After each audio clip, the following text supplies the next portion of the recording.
तारा। अरे क्या हुआ टिंकू, तुम ऐसे क्यों बोल रहे हो? मुझे बुखार हो गया है। अम्मा, दीदी को बुखार हो गया है।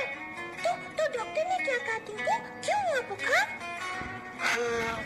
पता नहीं, मैंने तो डॉक्टर को दिखाया ही नहीं है।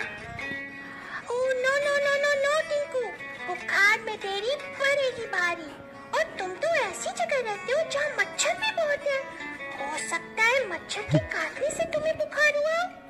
ओह हाँ, और कुछ दिन पहले मुझे मच्छरों ने काटा था।